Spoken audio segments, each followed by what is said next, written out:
ನಮ್ಮ ಹಳ್ಳಿಯನ್ನು ನಾವು ಪ್ರೀತಿ ಮಾಡದೆ ಹೋದರೆ, ನಮ್ಮ ಹಳ್ಳಿಯನ್ನು ನಾವು ಕಟ್ಟದೆ ಹೋದರೆ, ಎಲ್ಲವನ್ನೂ ಕೂಡ ಇನ್ನೊಬ್ಬರಿಂದ ನಿರೀಕ್ಷೆ ಮಾಡ್ತಕ್ಕಂಥ, ಎಲ್ಲರೂ ಇನ್ನೊಂದು ಸರ್ಕಾರ ಬಂದು ಎಲ್ಲ ಕೆಲಸನೂ ಮಾಡಿಕೊಡ್ಬೇಕು ಅಂತ ನಿರೀಕ್ಷೆ ಮಾಡೋದು, ಯಾರೋ ಬಂದು ಕೆಲಸ ಮಾಡಬೇಕು ಅಂತ ನಿರೀಕ್ಷೆ ಮಾಡೋದಿದೆಯಲ್ಲ, ಅದಕ್ಕಿಂತ ನಮ್ಮ ಊರಿನ ಬಗ್ಗೆ ನಮಗೆ ಪ್ರೀತಿ ಹುಟ್ಟಬೇಕು, ನಾವು ಊರನ್ನು ಕಟ್ಟೋ ಹಾಗಾಗಬೇಕು.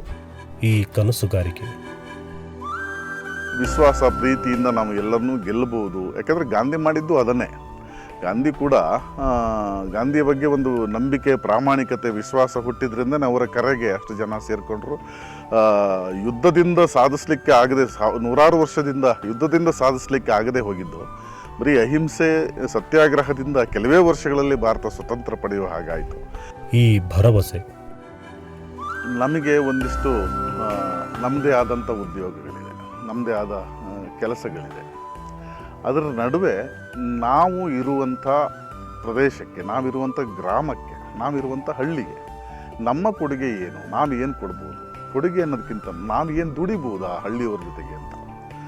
ಈ ಸಮರ್ಪಣೆ, ಯಾಕೆಂದರೆ ಈಗಿನ ನನ್ನ ಆಲೋಚನೆ ಪ್ರಕಾರ ನಾವು ತುಂಬ ಸಂಕೀರ್ಣವಾದಂಥ ಸ್ಥಿತಿಯಲ್ಲಿದ್ದೀವಿ. ಇವತ್ತು ಬೇರೆ ಬೇರೆ ವಿದ್ಯಮಾನಗಳು, ಗ್ಲೋಬಲ್ ವಾರ್ಮಿಂಗಿಂದ ಎಲ್ಲ ರೀತಿಯಾದಂಥ ಅನಾಹುತಗಳು, ಅತಿವೃಷ್ಟಿ, ಅನಾವೃಷ್ಟಿ, ಚಂಡಮಾರುತ, ವಿಚಿತ್ರ ಕಾಯಿಲೆಗಳು ಕೂಡ, ಇದೆಲ್ಲವಕ್ಕೂ ಮೂಲ ಕಾರಣ ಗ್ಲೋಬಲ್ ವಾರ್ಮಿಂಗ್, ಪ್ರಕೃತಿ ಆಗಿರ್ತಕ್ಕಂಥ ವಿನಾಶ.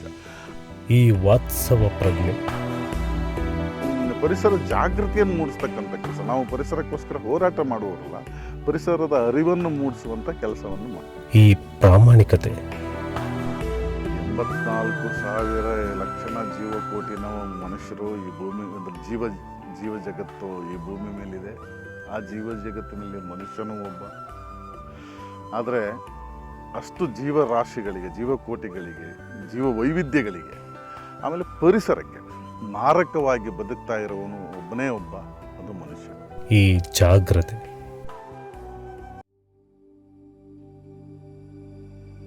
1965 ಡಿಸೆಂಬರ್ 28ರಂದು ಶಿವಮೊಗ್ಗ ಜಿಲ್ಲೆಯ ಹೊಸನಗರ ತಾಲೂಕಿನ ಹರಿದ್ರಾವತಿಯಲ್ಲಿ ಶ್ರೀ ಸಂಜೀವ ಅಮ್ಮಣ್ಣ ಮತ್ತು ಶ್ರೀಮತಿ ಲೀಲಾವತಿ ದಂಪತಿಗಳಿಗೆ ಜನಿಸಿದ ಏಕೈಕ ಪುತ್ರ ಶ್ರೀ ಯೇಸು ಪ್ರಕಾಶ್.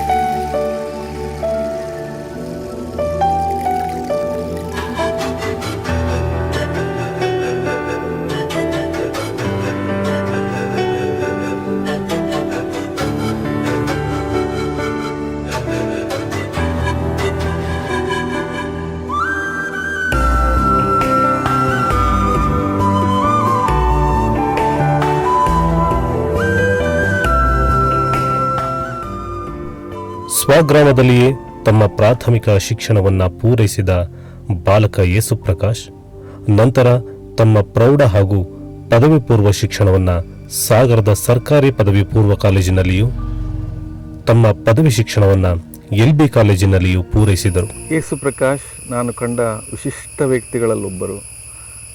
ಅವರಲ್ಲಿದ್ದಷ್ಟು ಉತ್ಸಾಹ, ಧೈರ್ಯ ನಾನು ಭಾಳ ಕಡಿಮೆ ಜನರಲ್ಲಿ ನೋಡಿರುವಂಥದ್ದು. ಯಾವ ದೊಡ್ಡ ಜಾತಿ ಸಮುದಾಯದ ಬೆಂಬಲ ಇಲ್ಲದೆ, ಯಾವ ದೊಡ್ಡ ಒಂದು ಮನೆತನದ ಹಿನ್ನೆಲೆ ಇಲ್ಲದೆ, ಒಂದು ಪುಟ್ಟ ಊರಿನಲ್ಲಿ ಆ ವ್ಯಕ್ತಿ ಕಟ್ಟಿಕೊಂಡಂತಹ ಒಂದು ಆತ್ಮೀಯ ಸಾಮ್ರಾಜ್ಯ ಇದೆಯಲ್ಲ, ಅವರು ಹೊಂದಿರುವ ಅಭಿಮಾನಿಗಳ ವರ್ಗ ಇದೆಯಲ್ಲ, ಆ ಸ್ನೇಹ ವಲಯ ಇದೆಯಲ್ಲ, ಅದು ನಮಗೆ ಅತ್ಯಂತ ಮಾದರಿಯಾದ್ದು. ಅವನಿಗೆ ಯಾವುದೇ ಒಂದು ಕಲೆಯ ಹಿನ್ನೆಲೆ ಇರಲಿಲ್ಲ. ಸ್ವತಃ ಅವನೇ ಆಸಕ್ತಿನ ಬೆಳೆಸ್ಕೊಂಡು ನೀನಾಸಂನಂಥ ಸಂಸ್ಥೆ ಜೊತೆ ಸಖ್ಯವನ್ನು ಹೊಂದಿ ಅಲ್ಲಿ ಅವನೊಬ್ಬ ನಟನಾಗಿ, ಆಮೇಲೆ ಸಂಘಟಕನಾಗಿ ಹಲವು ಸಂಸ್ಥೆಗಳನ್ನು ಹುಟ್ಟಾಕಿ ಅವನು ಬೆಳೆದಿರೋ ರೀತಿ ಇದೆಯಲ್ಲ, ಅದು ನಿಜಕ್ಕೂ ತುಂಬ ಅದೊಂಥರ ಬೆರಗು ಅಂತಲೇ ಹೇಳ್ಬೋದು. ಒಂದು ಅವರಿಗೆ ಇರೋ ಸೆಲೆಬ್ರಿಟಿ ಇಮೇಜ್ ಇರ್ಬೋದು, ಎರಡನೇದಾಗಿ ಅವರ ಒಡನಾಟನೂ ಅದೇ ಥರ ಇತ್ತು. ಅವರ ಸಾಂಸ್ಕೃತಿಕ ಚಟುವಟಿಕೆಯಲ್ಲಿ ಮತ್ತು ಸಾಮಾಜಿಕ ಹೋರಾಟಗಳಲ್ಲಿ ಭಾಗವಹಿಸಿದ್ರಿಂದ ಒಂದಷ್ಟು ಜನರ ಸಂಪರ್ಕ ತುಂಬ ಚೆನ್ನಾಗಿತ್ತು. ಹಾಗಾಗಿ ಎಲ್ಲೇ ಹೋಗಲಿ 4 ಜನ ಮಾತಾಡಿಸಿದರು. ಮತ್ತು ಅದ್ರ ಮುಖಾಂತರ ನಾವು ಪ್ರೋಗ್ರಾಮ್ಗಳನ್ನು ಮಾಡಲಿಕ್ಕೆ ಅಥವಾ ಸಾರ ಸಂಸ್ಥೆಯ ಅನೇಕ ಚಟುವಟಿಕೆಗಳನ್ನು ಮಾಡಲಿಕ್ಕೆ ತುಂಬ ಸಹಾಯ ಆಗ್ತಾ ಇತ್ತು. ಬಾಲ್ಯದಿಂದಲೂ ಸೂಕ್ಷ್ಮಮತಿಯ ಯೇಸು ಪ್ರಕಾಶ್ ತಮ್ಮ ಪರಿಸರದ ಸುತ್ತಮುತ್ತ ನಡೆಯುತ್ತಿದ್ದ ಸಾಮಾಜಿಕ ಹಾಗೂ ಪಾರಿಸಾರಿಕ ವಿಪ್ಲವಗಳನ್ನು ಗಮನಿಸುತ್ತಲೇ ಬೆಳೆದವರು. ಮುಳುಗಡೆ, ಅದರ ಸುತ್ತಮುತ್ತಲಿನ ಸಮಸ್ಯೆಗಳು, ಅದರಿಂದುಂಟಾದ ಸಾಂಸ್ಕೃತಿಕ ತಲ್ಲಣಗಳು, ಭೂ ಸುಧಾರಣೆ, ಅದರಿಂದಾದ ಸಾಮಾಜಿಕ ಚಳುವಳಿಗಳು, ಎಳೆವರೆಯದ ಪ್ರಕಾಶರನ್ನ ನಿಧಾನವಾಗಿ ಸಾಮಾಜಿಕ ಚಿಂತನೆಯತ್ತ, ಜತೆಯಲ್ಲಿ ಪಕ್ಕದ ನೀನಾಸಂನಲ್ಲಿ ನಡೆಯುತ್ತಿದ್ದ ಕ್ರಿಯಾಶೀಲ ಚಟುವಟಿಕೆಗಳು ಅವರನ್ನು ರಂಗಭೂಮಿಯತ್ತಲೂ ಸೆಳೆದವು ಎಂದರೆ ತಪ್ಪಲ್ಲ. ನಂಗೆ ತುಂಬ ಇಷ್ಟ ಆಗೋದು ಯೇಸು ಪ್ರಕಾಶ್ ಯಾಕೆ ಅಂತಂದರೆ ಅವ್ರದ್ದು ಗಾಂಧಿ ಫ್ರೇಮ್ವರ್ಕ್ ಹೋರಾಟಗಳು. ಇವತ್ತಿನ ಹೋರಾಟಗಳು ಹೇಗೆ ಅಂತಂದರೆ ರತ್ನಗಂಬಳಿ ಹಾಸಬೇಕು ಹೋರಾಟ ಆಗೋ ಜಾಗದಲ್ಲಿ, ಇಂಥದ್ದು ನಿರ್ದಿಷ್ಟವಾದ ಜಾಗದಲ್ಲೇ ಹೋರಾಟ ಆಗಬೇಕು, ಹೀಗೆ ಆಗಬೇಕು ಹಾಗೆ ಆಗಬೇಕು ಅನ್ನೋ ಆಲೋಚನೆ. ಬಟ್ ಯೇಸು ಪ್ರಕಾಶ್ ಆಗಲ್ಲ. ಆ ಕ್ಷಣದ ವಿಚಾರ, ವೈಚಾರಿಕತೆ ಅಥವಾ ಸಂಘರ್ಷ ಏನಿದೆಯೋ ಅದನ್ನು ಅಲ್ಲೇ ತಗೊಂಡು ಅಲ್ಲಿಂದನೇ ಅವ್ರ ಹೋರಾಟಗಳನ್ನು ಆರಂಭಿಸ್ತಕ್ಕಂಥ ರೀತಿ ನನಗೆ ತುಂಬ ಇಷ್ಟವಾಗಿರ್ತಕ್ಕಂಥದ್ದು.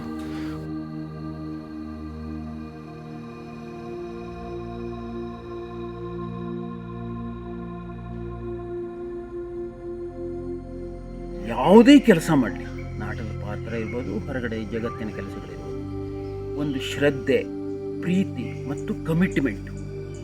ನಂತರ ಯೇಸು ಪ್ರಕಾಶರ ಬದುಕು ರಂಗಭೂಮಿಯ ಅಟ್ಟಣಿಗೆಗಳ ಮೇಲೆ ವಿವಿಧ ರೂಪ, ವಿವಿಧ ಭಾವ, ವಿವಿಧ ಬಣ್ಣಗಳ ಓಕಳಿಯಲ್ಲಿ ಅರ್ಧ ಶತಮಾನ ಕ್ರಮಿಸದ್ದೇ ತಿಳಿಯಲಿಲ್ಲ. ಪ್ರಪಂಚ ಗುರುತಿಸುವ ಜಾತಿಯಲ್ಲಿ ಅವರು ಕ್ರಿಶ್ಚಿಯನ್ನು, ನಾನು ಬ್ರಾಹ್ಮಣ. ನಾವಿಬ್ಬರು ಬೇರೆ ಬೇರೆ ಧರ್ಮ, ಬೇರೆ ಬೇರೆ ಜಾತಿಯನ್ನೇ ಅಲ್ಲ, ಬೇರೆ ಬೇರೆ ಧರ್ಮದವರು. ಆದರೆ ನಮ್ಮಿಬ್ಬರಲ್ಲಿ ಯಾವತ್ತೂ ಅದು ಬರಲಿಲ್ಲ. ನಾವಿಬ್ಬರೂ ಒಂದು ಜಾತಿಯವ್ರ ಥರ ನಾವು ನಡ್ಕೊಂಬಂದಿದ್ದು. ಬಹುಮುಖಿ ಸಂಘಟಕ, ಬಹುಮುಖ ಪ್ರತಿಭಾವಂತ, ಇವೆಲ್ಲದರ ಆಚೆಗೂ ಕೂಡ ಕುಟುಂಬ ಅಂತ ಬಂದಾಗ ಅದ್ಭುತವಾದ ಕುಟುಂಬವನ್ನು ಪೋಷಣೆ ಮಾಡ್ತಕ್ಕಂಥ, ಮತ್ತು ಏನೇನು ಪೋಷಕಾಂಶಗಳು ಕುಟುಂಬಕ್ಕೆ ಬೇಕು ಅಂತಕ್ಕಂಥ ಒಂದು ಅದ್ಭುತವಾದ ಹಿಂಟ್ಸ್ ಇಟ್ಕೊಂಡಿರ್ತಕ್ಕಂಥ ಮನುಷ್ಯ, ಮತ್ತು ಅದೇ ಥರ ಬದುಕಿದಂಥ ಮನುಷ್ಯ.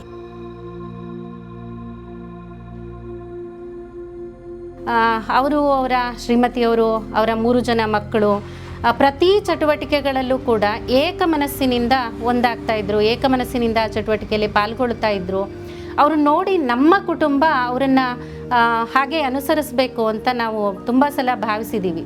1985ನೇ ಇಸ್ವಿಯಲ್ಲಿ ನೀನಾಸಂನಲ್ಲಿ ನಡೆಯುತ್ತಿದ್ದ ಪ್ರಸನ್ನರವರ 1 ತಿಂಗಳ ರಂಗ ತರಬೇತಿಯ ಮುಖೇನ ನೀನಾಸಂ ಅಂಗಳಕ್ಕೆ ಕಾಲಿರಿಸಿದ ಯೇಸು ಪ್ರಕಾಶ್ ರವರು ನೀನಾಸಂನ ಹಲವು ರಂಗಪ್ರಯೋಗಗಳಲ್ಲಿ ನಿರಂತರವಾಗಿ ಪಾಲ್ಗೊಳ್ಳುತ್ತಾ ಭಾರತೀಯ ಸಾರಸ್ವತ ರಂಗ ದಿಗ್ಗಜರೆನಿಸಿದ ಕೆ.ವಿ. ಸುಬ್ಬಣ್ಣ, ಚಂದ್ರಶೇಖರ ಕಂಭಾರ, ಅತುಲ್ ತಿವಾರಿ, ಚಿದಂಬರರಾವ್ ಜಂಬೆ, ಕೆ.ವಿ. ಅಕ್ಷರ, ವೆಂಕಟರಮಣ ಐತಾಳ, ಪ್ರಕಾಶ್ ಬೆಳವಾಡಿ, ರಘುನಂದನ, ಕೆ.ಜಿ. ಕೃಷ್ಣಮೂರ್ತಿ ಮುಂತಾದ ರಂಗ ದಿಗ್ಗಜರ ನಿರ್ದೇಶನದಲ್ಲಿ ಅಭಿನಯಿಸಿ ಮನ್ನಣೆ ಗಳಿಸಿದವರು. ಯೇಸು ಪ್ರಕಾಶ್ ತುಂಬ ಒಂದು ಕಲಾತ್ಮಕ ವ್ಯಕ್ತಿ ಅಂತ ಹೇಳ್ಬೋದು. ಆ ಕಲೆಯ ಶಕ್ತಿಯನ್ನು ಅವರು ಅರ್ಥಕೊಂಡಿದ್ರು, ಆ ಕಲೆಯಲ್ಲಿ ಏನೆಲ್ಲ ಮಾಡ್ಬೋದು ಅನ್ನುವಂಥದ್ದು. ಆ ಕಲೆಯನ್ನು ಉಪಯೋಗಿಸ್ಕೊಂಡು ತಮ್ಮ ಕುಟುಂಬ ಆಗಿರ್ಬೋದು, ತಮ್ಮ ಸುತ್ತಮುತ್ತಲ ಸಮಾಜ ಆಗಿರ್ಬೋದು, ಎಲ್ಲದರಲ್ಲೂ ಅದನ್ನು ಬಳಸ್ಕೊತಾ ಇದ್ದರು. ಆ ಕಲೆಯ ಶಕ್ತಿಯಿಂದಲೇ ಸಾಕಷ್ಟು ಮಾರ್ಪಾಡುಗಳನ್ನು ಮಾಡ್ಬೋದು ಅನ್ನೋದು ಅವ್ರಿಗೆ ಗೊತ್ತಿತ್ತು. ಆ ಸಮಯದಲ್ಲಿ ಸಂಭ್ರಮದಿಂದ ನಡೆಯುತ್ತಿದ್ದ ಯುವಜನ ಮೇಳಗಳಲ್ಲಿ ಸಂಘಟಕರಾಗಿ, ತೀರ್ಪುಗಾರರಾಗಿ 106 ಕಿರಿಯರ ಯಶಸ್ಸಿಗಾಗಿ ಶ್ರಮಿಸಿದರು.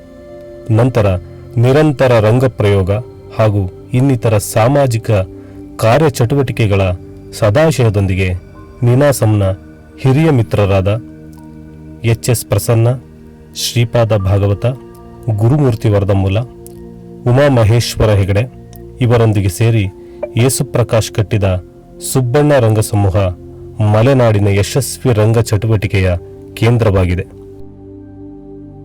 ಇದಲ್ಲದೆ ನಾಡಚಾವಡಿ ಸಾಂಸ್ಕೃತಿಕ ಬಳಗವನ್ನು ನಿರ್ಮಿಸಿಕೊಂಡು ಆ ಮುಖೇನ ಎಳೆಯರಿಗೆ ಯಕ್ಷಗಾನ, ನಾಟಕ ಮತ್ತಿತರ ಸಾಂಸ್ಕೃತಿಕ ಕಲೆಗಳನ್ನು ಕಲಿಸುತ್ತಾ, ಓಲಿಸುತ್ತಾ ಅವರಿಗೆ ಬೇಸಿಗೆ ಶಿಬಿರಗಳನ್ನು ಆಯೋಜಿಸುತ್ತಾ ಪ್ರಕಾಶನನ್ನಾಗಿ ಈ ಭಾಗದ ಕಿರಿಯರ ಪ್ರೀತಿಯ ಮತ್ತು ಮೆಚ್ಚಿನ ವ್ಯಕ್ತಿಯಾದರು.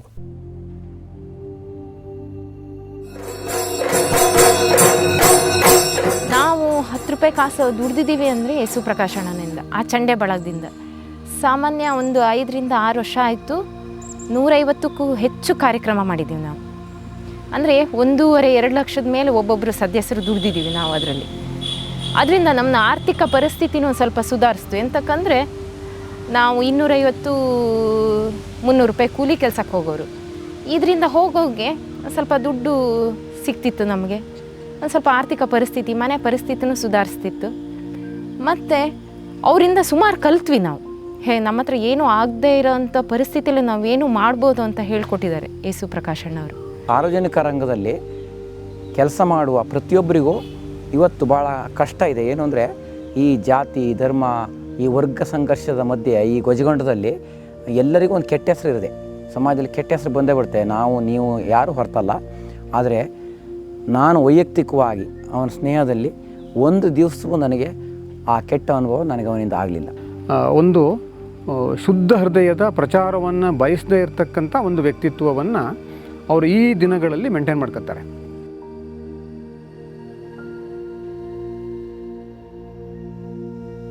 ಕಳೆದ ಒಂದು 4-5 ವರ್ಷಗಳಲ್ಲಿ ಅವರು ಮಾಡಿದ ಕೆಲಸ ಎಲ್ಲರಿಗೂ ಮಾದರಿ ಆಗೋಂಥ ಕೆಲಸ ಮಾಡಿದರು. ಸಾರಾ ಸಂಸ್ಥೆ ಜೊತೆಗೆ ಸೇರ್ಕೊಂಡು ಅವರು ಕಲೆಗೆ ಸಂಬಂಧಪಟ್ಟ ಕೆಲಸ ಇರ್ಬೋದು, ಅದೆಲ್ಲದಕ್ಕಿಂತ ಮುಖ್ಯವಾಗಿ ಪರಿಸರವನ್ನು ಉಳಿಸುವ ನಿಟ್ಟಿನಲ್ಲಿ ಕೆರೆಗಳ ಪುನಶ್ಚೇತನದ ಕೆಲಸಗಳು ಅವರು ಮಾಡಿದ್ರಲ್ಲ, ಅದು ಅದ್ಭುತವಾದ ಕೆಲಸ. ಇದು ಯಾವುದೋ ಒಂದು ಕ್ಷೇತ್ರದಲ್ಲಿ ತೊಡಗಿಸ್ಕೊಂಡವ್ರು ಕೂಡ ಅತ್ಯಂತ ಹೆಚ್ಚಿನ ಬಿಲ್ಡಪ್ ಅನ್ನು ಕೊಡ್ತಾರೆ, ನಮ್ಮ ಭಾಷೆಯಲ್ಲಿ ಹೇಳಬೇಕು ಅಂದ್ರೆ. ಅಲ್ಲದೆ ಹೆಚ್ಚಾಗಿ ಪ್ರಚಾರವನ್ನು ಗಳಿಸ್ಕೊಳ್ಲಿಕ್ಕೆ ಇಷ್ಟಪಡ್ತಾರೆ. ಆದರೆ ಇವ ಎಲ್ಲ ಕ್ಷೇತ್ರಗಳಲ್ಲಿ ತೊಡಗಿಸ್ಕೊಂಡಾಗ ಕೂಡ ಅತ್ಯಂತ ಎಲೆಯ ಮರೆಯ ಕಾಯಿ ರೀತಿಯಲ್ಲಿ ವರ್ತನೆ ಮಾಡ್ತಾನೆ. ಅವನ ಬಗ್ಗೆ ಎಲ್ರಿಗೂ ಗೊತ್ತಿದ್ರು ಕೂಡ ಎಲ್ಲೂ ಹೇಳ್ಕೊಳ್ಲಿಕ್ಕೆ ಹೋಗಲ್ಲ, ತನ್ನ ಬಗ್ಗೆ ತಾನು ಮಾತಾಡ್ಲಿಕ್ಕೆ ಹೋಗಲ್ಲ, ಎಲ್ಲೋ ದೊಡ್ಡ ಪ್ರಚಾರವನ್ನ ತಗೊಳ್ಲಿಕ್ಕೆ ಹೋಗಲ್ಲ. ಅದು ಅತ್ಯಂತ ನಾವೆಲ್ಲರೂ ಕೂಡ ಆದರ್ಶವಾಗಿ ನಾವು ಅನುಸರಿಸಲೇಬೇಕಾದಂಥ ಒಂದು ಗುಣ ಅವನಲ್ಲಿ ಇರೋದು ಅಂತ ಹೇಳಲಿಕ್ಕೆ ನಾನು ಇಷ್ಟಪಡ್ತೇನೆ. ತನ್ನಕ್ಕಿಂತ ತನ್ನವರು ಮುನ್ನೆಲೆಗೆ ಬರಲಿ, ಅವರೆಲ್ಲರೂ ಒಂದೊಂದು ಶಕ್ತಿಗಳಾಗಿ ಬೆಳೀಲಿ ಅನ್ನೋದು ಅವರಿಗೆ ತುಂಬ ಇತ್ತು. ಅವರು ಮಾಡ್ತಾ ಇರೋ ಕೆಲಸಕ್ಕೆ ಕೂಡ ಆ ಕುರ್ಚಿಯನ್ನು ಬೇರೆದವರಿಗೆ ಕೊಡ್ತಿದ್ರು. ಯೇಸು ನೋಡಿದವರೆಲ್ಲ ಅವನ ಫಿಸಿಕ್ಕು, ಅವನ ಆಕಾರ ಎಲ್ಲ ನೋಡಿ ಇವನು ತುಂಬ ಜೋರು, ಆ ಥರ ಸ್ವಭಾವ ಅಂತ ಎಲ್ಲ ಅಂತ ಅಂದ್ಕೊಳ್ತಿದ್ರು ಕಾಲೇಜ್ ಡೇಸಿಂದನೂ. ಆದರೆ ಅದಕ್ಕೆ ವ್ಯತಿರಿಕ್ತವಾದಂಥ ಸ್ವಭಾವ ಅವ್ನು ನೋಡೋಕ್ಕೆ ಆ ಥರ ಇದ್ದ ಬಿಟ್ಟರೆ ಒಂಥರ ಮಗುವಿನಂಥ ಸ್ವಭಾವ. ಯೇಸು ಪ್ರಕಾಶ್ ಯಾವುದೇ ಮಾಡಲಿ ಪ್ಲ್ಯಾಂಡ್ ಪರ್ಸನ್. ಈಗ ಸಪೋಸು ಅವರು ಹಾಲ್ದೀಪ ಚಡ್ಡೆ ಬಳಗ ಅಂತ ಮಾಡಿದರು, ಅಥವಾ ಯಾವುದೇ ಒಂದು ಹೋರಾಟದ ಬಗ್ಗೆ ಆಗಿರ್ಬೋದು, ಎಲ್ಲದಕ್ಕೂ ಯಾರಿಗೂ ಹೊರೆ ಆಗದ ರೀತಿಯಲ್ಲಿ ಅವ್ರು ಮಾಡಿದ್ದು ಕೆಲಸ ಇದೆಯಲ್ಲ, ಅದು ನನಗೆ ತುಂಬ ಖುಷಿ ಕೊಡ್ತು. ಯಾಕೆಂದರೆ ಉದಾಹರಣೆಗೆ ಹಾಲ್ದೀಪ ಚಂಡೆ ಬಳಗ ಅಂತ ಇಟ್ಕೊಳ್ಳಿ, ಅದರ ಚಂಡೆ ಖರೀದಿ ಮಾಡಲಿಕ್ಕೆ ಒಬ್ಬ ಸ್ಪಾನ್ಸರ್ನ ಹಿಡಿದ್ರು. ಅವರು ಸ್ಪಾನ್ಸರ್ನ ಹಿಡಿದುಬಿಟ್ಟು ಆ ಸ್ಪಾನ್ಸರ್ ಹೆಸರಲ್ಲಿ ಪ್ರತಿ ವರ್ಷ ಚಂಡೆ ಬಳಗಕ್ಕೆ ಬಂದ ಇನ್ಕಮಲ್ಲಿ ಸ್ವಲ್ಪ ತೆಗೆದಿಟ್ಟು ಅವ್ರ ಹೆಸರಲ್ಲಿ ಬೇರೆ ಸ್ಕೂಲ್ಗಳಿಗೆ ಕೊಡೋದು ಅಥವಾ ಆ ಸಹಾಯಕರಿಗೆ ಕೊಡೋದು, ಅದನ್ನು ಪ್ಲ್ಯಾನ್ ಮಾಡಿದರು. ಇದೆಲ್ಲದರ ಜೊತೆಗೆ ಕಿರುತೆರೆ, ಚಲನಚಿತ್ರಗಳಲ್ಲಿ ಮಲೆನಾಡಿನ ಪ್ರತಿಭೆಯಾಗಿ ಯಶಸ್ವಿ ನಟರೆನಿಸಿಕೊಂಡಿದ್ದಲ್ಲದೆ ಈ ಭಾಗದ ಕಿರಿಯರಿಗೆ ಮಾರ್ಗದರ್ಶಕರಾಗಿದ್ದರು.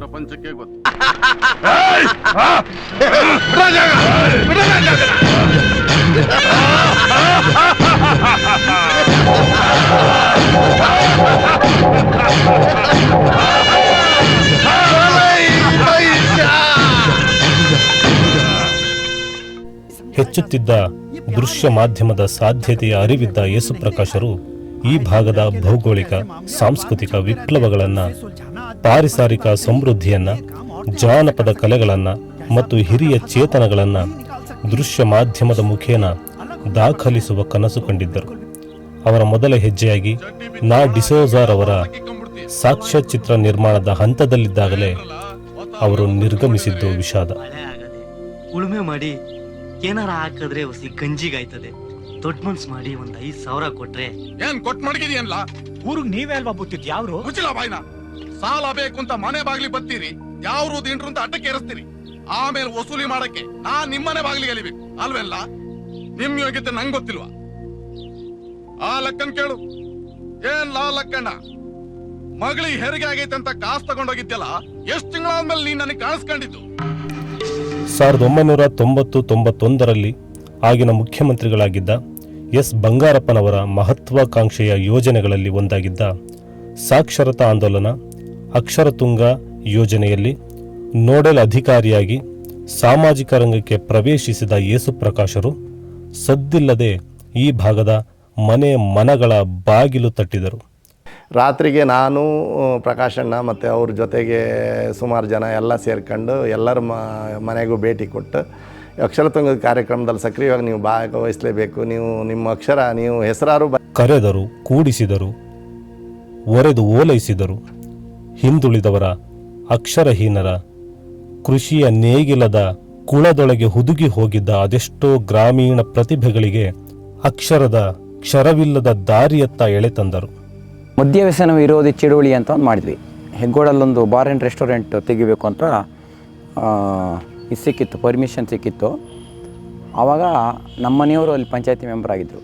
ನಾವು ಮರುದಿವಸದಿಂದಲೇ ಪ್ರಕಾಶನ ಹತ್ರ ಮಾತಾಡಿ ಮರುದಿವಸದಿಂದಲೇ ಅದ್ರ ವಿರುದ್ಧ ಹೋರಾಟ ಶುರು ಮಾಡಿದ್ವಿ. ಅದಕ್ಕೆ ಧರ್ಮಸ್ಥಳ ಗ್ರಾಮಾಭಿವೃದ್ಧಿ ಸಂಘಟನೆಯವ್ರ ಸಹಕಾರ ತಗೊಂಡು ಸುಮಾರು 6 ತಿಂಗಳು ನಾವು ಸತತವಾಗಿ ಹೋರಾಟ ಮಾಡಿ ಹಳ್ಳಿಗೆ ಹೋಗಿ ಅವ್ರ ಹತ್ರ ಎಲ್ಲ ಮಾತಾಡಿ ಅವ್ರ ಹತ್ರ ಅರ್ಜಿ ಹಾಕಿಸಿ ಸಭೆ ಸಮಾರಂಭಗಳು ಮಾಡಿ ಒಂದು 2,000 ಜನ ಹೆಂಗಸರು ಸೇರಿದ್ರು.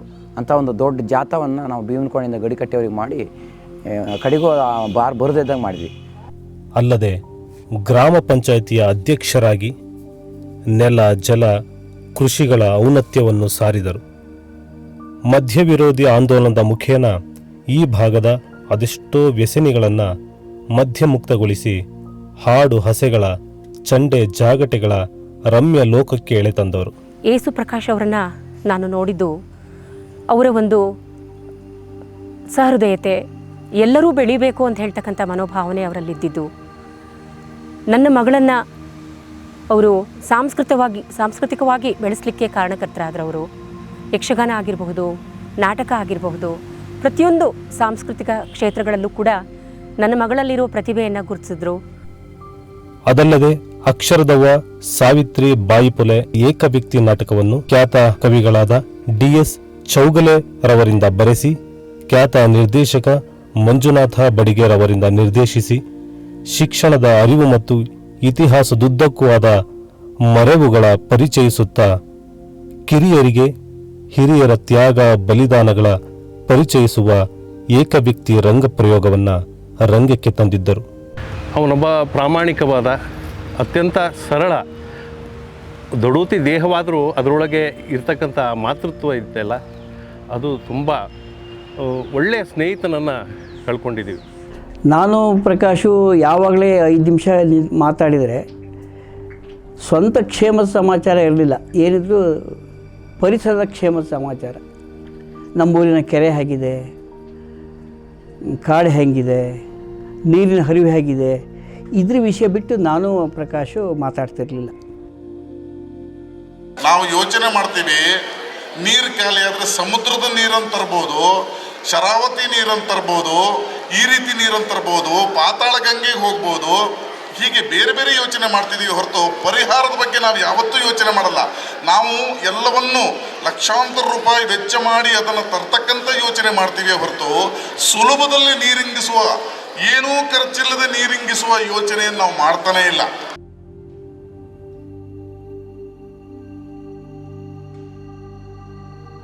ಒಳ್ಳೆ ಕೆಲಸವನ್ನು ಮಾಡಿಕೊಡಿ.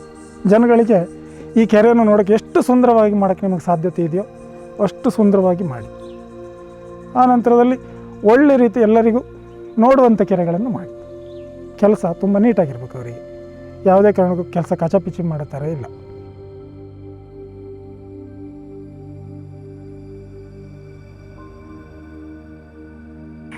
ಕೆರೆಯನ್ನು ನಿರ್ಮಿಸಬೇಕು ಅಂತ ಹೊರಟಾಗ ಅದರದ್ದು ಉದ್ದ ಅಗಲ ಎಷ್ಟು, ಆಳ ಎಷ್ಟು, ಎಷ್ಟು ಅಂದಾಜು ವೆಚ್ಚ ಎಷ್ಟು ಅಂತಕ್ಕಂಥದ್ದನ್ನೆಲ್ಲ ಅವರು ಪರಿಪೂರ್ಣವಾಗಿ ಲೆಕ್ಕ ಹಾಕಿಬಿಟ್ಟು ಅದಕ್ಕೆ ಬೇಕಾದ ಸಂಪನ್ಮೂಲಗಳನ್ನು ಎಲ್ಲಿಂದ ಕ್ರೋಢೀಕರಿಸಬೇಕು ಅಂತಕ್ಕಂಥದ್ದನ್ನು ಯೋಜನೆ ತಯಾರಿಸಿ ಹಠಕ್ಕೆ ಬಿದ್ದು ನಿಯಮಬದ್ಧವಾಗಿ ಕೆಲಸ ಮಾಡಿ ಪೂರೈಸೋದು ಯೇಸುವಿನ ಗುಣ.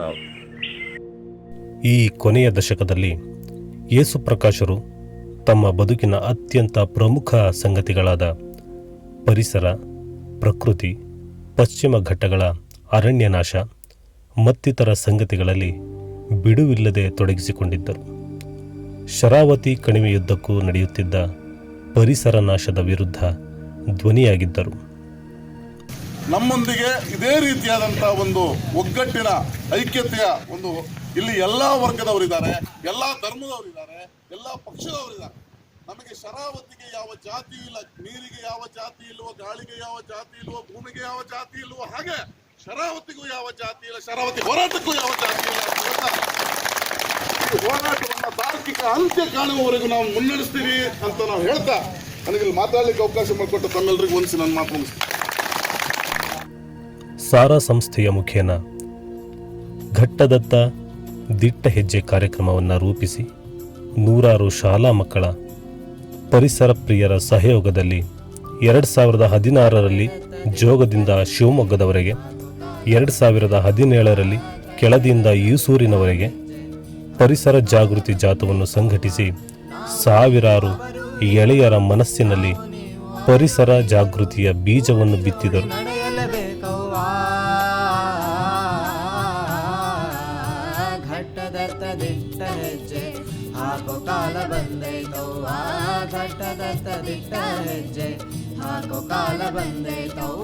ಅಲ್ಲದೆ ಬೀಜದುಂಡೆ ತಯಾರಿ, ಪ್ರಸಾರ, ಇಂಗುಗುಂಡಿ ನಿರ್ಮಾಣ, ಕಿರು ಅರಣ್ಯ ಮುಂತಾದ ಚಟುವಟಿಕೆಗಳು ಯೇಸು ಪ್ರಕಾಶರ ಸಂಘಟನೆಯ ಮುಖಗಳಾಗಿ ಇಂದಿಗೂ ತಲೆ ಎತ್ತಿ ನಿಂತಿವೆ.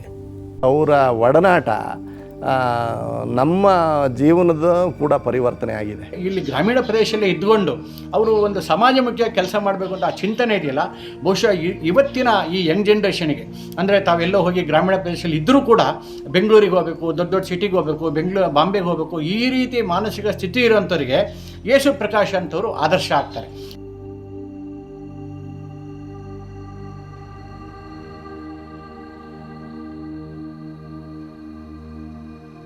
ಅಂಗನವಾಡಿ ಮತ್ತು ಶಾಲಾ ಕಾಂಪೌಂಡಿಗೆ ಪರ್ಯಾವರಣ ವ್ಯವಸ್ಥೆ ಮಾಡ್ತಾ ಚಿತ್ರಗಳನ್ನು ಬಿಡಿಸೋದ್ರ ಮೂಲಕ ನಮ್ಮ ಊರಿಗೆ ಅಥವಾ ನಮ್ಮ ಸ್ಕೂಲಿಗೆ ಒಳ್ಳೆಯ ರೀತಿಯ ಚಿತ್ರಕಲೆಯನ್ನು ಕೊಟ್ಟಿದ್ದಾರೆ. ಎಲ್ಲರನ್ನು ದಾನಿಗಳನ್ನು ಸಂಪರ್ಕಿಸಿ ನಮ್ಮ ಶಾಲೆಗೆ ಗೋಡೆ ಬರಹ ಜೊತೆಗೆ ಪರ್ಯಾವರಣ ಚಿತ್ತಾರ ಹೇಳುವಂಥ ಹೊಸ ವಿನೂತನ ಒಂದು ಚಿತ್ರವನ್ನು ಕೂಡ ನಮ್ಮ ಶಾಲೆಗೆ ವ್ಯವಸ್ಥೆ ಒದಗಿಸಿಕೊಟ್ಟಿದ್ದಾರೆ. ನಮ್ಮಲ್ಲಿ ಒಂದು ಮಾತಿದೆ, ಅಂಟುಕೊಂಡು ಬದುಕೋದು ಅಂತೇಳಿ, ಅಂದರೆ ನೆಲಕ್ಕೆ ಅಂಟುಕೊಂಡು ಬದುಕೋದು ಅಂತ. ಅದಕ್ಕೆ ಉತ್ತಮ ಉದಾಹರಣೆ ಆದರೆ ಪ್ರಕಾಶಣ್ಣ ಅಂತ ಅನಿಸುತ್ತೆ.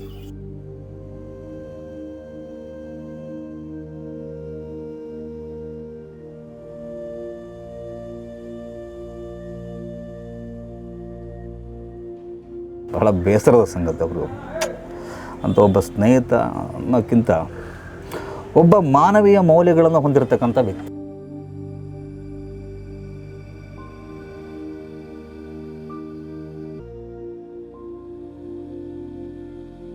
ಕುವೆಂಪು ಹೇಳ್ದಂಗೆ ವಿಶ್ವಮಾನವ ಪದಕ್ಕೆ ದೊಡ್ಡ ಪದ ಆದರೂ ಸಮೇತ ಸಾಗರದ ಮಟ್ಟಿಗೆ ಸಾಗರ ತಾಲೂಕು ಹೊಸನಗರ ತಾಲೂಕಿಗೆ ನಮ್ಮ ಯೇಸು ವಿಶ್ವಮಾನವನೇ.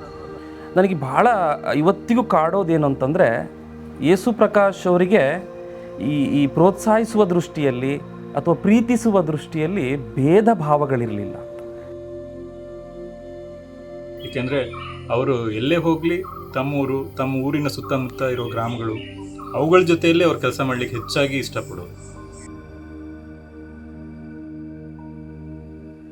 ಫೋನ್ ಮಾಡಿದಾಗ ಹೇಳ್ತಿದ್ರು, ಅದಕ್ಕೆ ಫೆನ್ಸಿಂಗ್ ಆಗಬೇಕು ಸುರೇಶ್, ಇಲ್ಲ ಗಿಡ ದನ ತಿನ್ಕೊಂಡು ಹೋಗಿಬಿಡ್ತವೆ ಅಂತ ಹೇಳಿ. ಇತ್ತೀಚೆಗೆ ಸಾಗರದಿಂದ ಒಂದು ಕಾಲೇಜ್ ಟೀಮು NSS ಕ್ಯಾಂಪ್ ಮಾಡ್ತವೆ ಅಂತಂದಾಗ, ಆದರೆ ಅವ್ರಿಗೆ ಬೇಕಾಗಿರ್ತಕ್ಕಂಥ ಕಲ್ಲು, ತಂತಿ, ಈ ಥರದ ಪರಿಕರಗಳನ್ನು ಒದಗಿಸಿಕೊಡ್ಬೇಕು, ನೀವೇನಾದರೂ ಧನ ಸಹಾಯ ಮಾಡಿ ಅಂತ ಅವರು ನನಗೆ ಮೆಸೇಜ್ ಮಾಡ್ತಾಯಿದ್ರು. ಆ ಸಂದರ್ಭದಲ್ಲಿ ಅದು ಕೊನೆ ಮಾತು ಅಂತ ನಾನಂತೂ ಯಾವ ಕ್ಷಣದಲ್ಲೂ ಅಂದ್ಕೊಂಡಿರಲಿಲ್ಲ.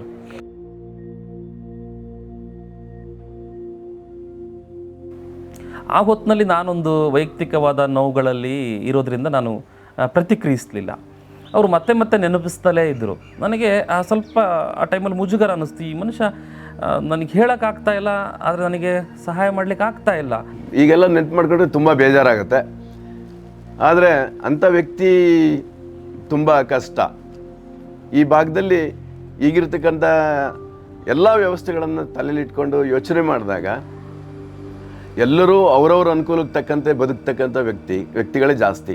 ಎಲ್ಲರೂ ಅವ್ರ ಮಾತ್ರ ಚೆನ್ನಾಗಿರ್ಬೇಕು, ಬೇರೆ ಎಲ್ಲ ಏನು ಬೇಕಾರಾಗಲಿ. ಆದರೆ ಯಾವುದೇ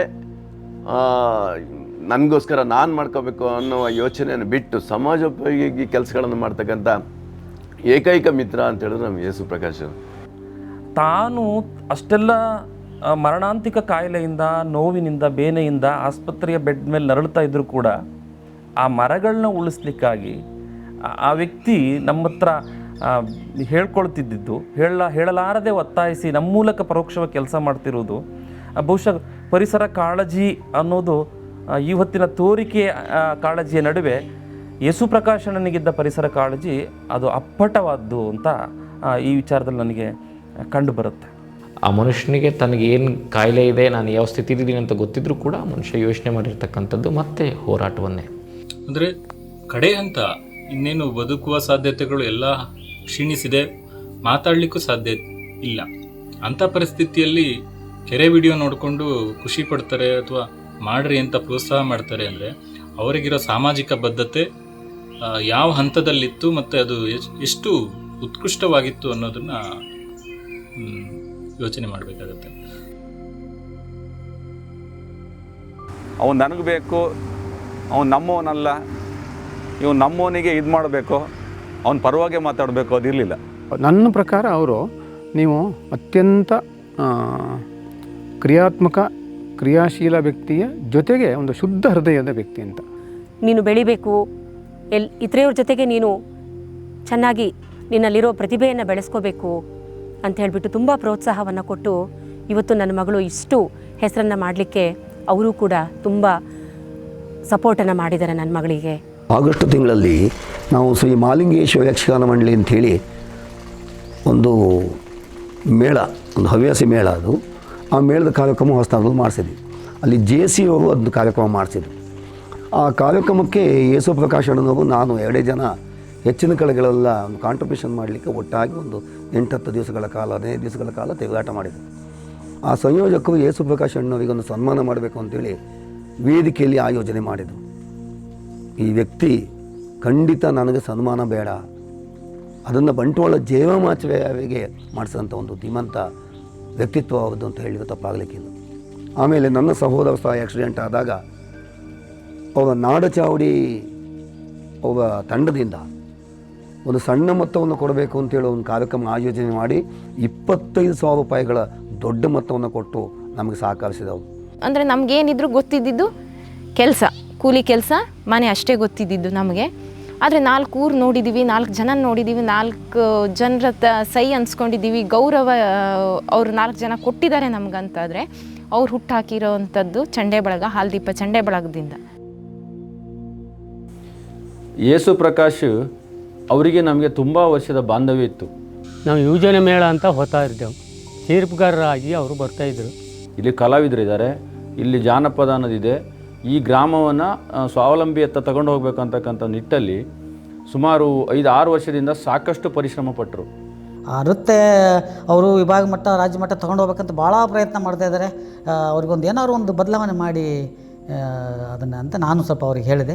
ಅವಾಗ ಸರಿ ಬಿಡುವರ್ಲಾಗ ಅಂತೇಳಿ ಬಂದು ಅದಕ್ಕೆ ಸ್ವಲ್ಪ ಬೇರೆ ಬೇರೆ ಏನೋ ಒಂದು ರೂಪರೇಖೆ ಅದಕ್ಕೆ ಹಾಕಿ ಅದಕ್ಕೆ ಸ್ವಲ್ಪ ತರಬೇತಿ ಕೊಟ್ಟರು ಆಯುಕ್ತ ಸಂಘದವರಿಗೆ. ಯಾಕೆ ಅಂತ ಹೇಳಿದ್ರೆ ಅವರು ರಂಗಕರ್ಮಿಯಾಗಿ, ಸಿನಿಮಾ ನಟರಾಗಿ ಯಾವುದೇ ಅಹಂ ಇಲ್ಲದೆ ಸಮಾಜ ಸೇವೆಯೊಟ್ಟಿಗೆ ತೊಡಸ್ಕೊಂಡು ತಮ್ಮ ಅಮೂಲ್ಯವಾದ ಜೀವನವನ್ನು ಗ್ರಾಮಗಳ ಅಭಿವೃದ್ಧಿಗೋಸ್ಕರ ಪಣ ತೊಟ್ಟು ನಿಂತಿದ್ರು. ಕರೆದವಾಗ ಬರ್ತಿದ್ರು, ಬಂದು ನಾವೇನು ಊಟ ಮಾಡ್ತಿದ್ವಿ ಅದನ್ನೇ ಸಂತೋಷದಿಂದ ನಮ್ಮ ಜೊತೆಯಲ್ಲಿ ಕೂತ್ಕೊಂಡು ಊಟ ಮಾಡ್ತಿದ್ರು.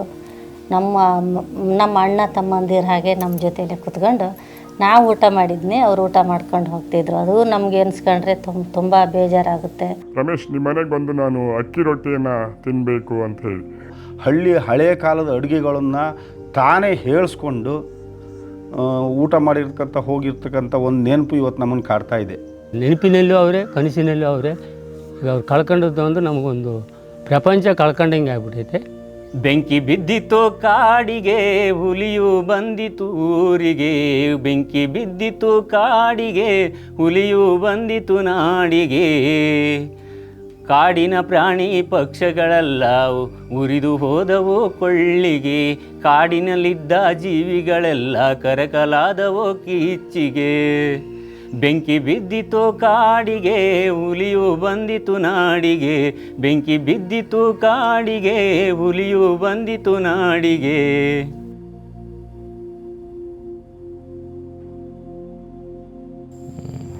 ಭಾಳ ಮಧ್ಯದಲ್ಲಿ ಫುಲ್ಫಿಲ್ ಆಗೋದ್ರೊಳಗೆ ಎದ್ದೋಗ್ಬಿಟ್ರು ಅಂತ ಅನ್ಸೋಕ್ಕೆ ಶುರುವಾಗ್ಬಿಟ್ಟಿದೆ. ಎಲ್ಲರಿಗೂ ಬೇಕಿತ್ತು, ಕುಟುಂಬಕ್ಕೆ ಬೇಕಿತ್ತು, ಸಮಾಜಕ್ಕೆ ಬೇಕಿತ್ತು, ಸೊಸೈಟಿಗೆ ಬೇಕಿತ್ತು. ಹಾಗಾಗಿ ಸಾವು ಬಂದಿದ್ದ ಬಗ್ಗೆ ನನಗೆ ಪಶ್ಚಾತ್ತಾಪ ಇಲ್ಲ. ಹೇಗೆ ಬರಬೇಕಾಗಿತ್ತು ಹಾಗೆ ಬರಲಿಲ್ಲ, ಯಾವಾಗ ಬರಬೇಕಾಗಿತ್ತು ಆವಾಗ ಬರಲಿಲ್ಲ. ಆ ಶಕ್ತಿಯ ನೆನಪನ್ನು ಮತ್ತು ಆ ಶಕ್ತಿಯಲ್ಲಿರ್ತಕ್ಕಂತಹ ಒಂದು ಅದಮ್ಯ ಕನಸಿತ್ತಲ್ಲ, ಆ ಕನಸನ್ನು ನಾವು ಹೇಗೆ ನಾವೆಲ್ಲ ಮುನ್ನಡೆಸಬೇಕು ಅನ್ನೋದು ನಮ್ಮ ಮುಂದಿರತಕ್ಕಂಥ ಭಾಳ ದೊಡ್ಡ ಸವಾಲು ಅಂತ ನಾನು ಭಾವಿಸ್ತೇನೆ. ನಮ್ಮ ನಡುವೆ ಸದಾ ಜೀವಂತ ಇರಬೇಕು ಅನ್ನೋದಾದರೆ ಯೇಸು ಪ್ರಕಾಶ್ ಅವರಿಗೆ ಏನೇನು ಆಸಕ್ತಿಗಳು ಇದ್ದವು, ಅವರು ಬಹಳ ಇಷ್ಟಪಟ್ಟು ಏನೇನು ಕೆಲಸಗಳನ್ನು ಮಾಡ್ತಾಯಿದ್ದರು, ಆ ಕೆಲಸಗಳನ್ನು ಮುಂದುವರಿಸೋದ್ರ ಬಗ್ಗೆ ಅವರ ಕುಟುಂಬ, ಸ್ನೇಹಿತರು, ಸಮಾಜ ಇದಿಷ್ಟು ಏನು ಮಾಡ್ಬೋದು ಅನ್ನೋದನ್ನು ಕುರಿತು ಎಲ್ಲ ಚರ್ಚೆ ಮಾಡಿ ಒಂದು ಕಾರ್ಯಪ್ರವೃತ್ತರಾದರೆ ಅದು ನಿಜವಾಗಲೂ ಅವರಿಗೆ ಸಲ್ಲಿಸ್ತಕ್ಕಂಥ ಗೌರವ ಅಂತ ನನ್ನ ಅನಿಸಿಕೆ. ಅಲ್ಲದೆ ಸ್ವಗ್ರಾಮ ಯೋಜನೆಯನ್ನು ತಯಾರಿಸಿ ಗಾಂಧೀಜಿಯವರ ಗ್ರಾಮ ಸ್ವರಾಜ್ಯ ಕಲ್ಪನೆಯನ್ನು ಜನರಲ್ಲಿ ಉದ್ದೀಪನಗೊಳಿಸಲು, ಗ್ರಾಮದ ಸಂಪೂರ್ಣ ಆರ್ಥಿಕ, ಸಾಮಾಜಿಕ, ಶೈಕ್ಷಣಿಕ ಸುಸ್ಥಿರತೆಯನ್ನು ಸಾಧಿಸಲು ಗ್ರಾಮಗಳನ್ನು ಒಗ್ಗೂಡಿಸಿ ಅವರನ್ನು ಸ್ವಾವಲಂಬಿಗಳನ್ನಾಗಿಸಲು ಯೇಸು ಪ್ರಕಾಶ್ ಶ್ರಮಿಸಿದ ದಿನಗಳು ಇತಿಹಾಸದುದ್ದಕ್ಕೂ ಅಳಿಸಲಾಗದ ಸಂಗತಿಗಳಾಗಿವೆ. ಆ ರೀತಿಯ ವ್ಯಕ್ತಿಗಳನ್ನು ನಮ್ಮ ಸಮಾಜದಲ್ಲಿ ಬೆಳೆಸೋದು ತುಂಬ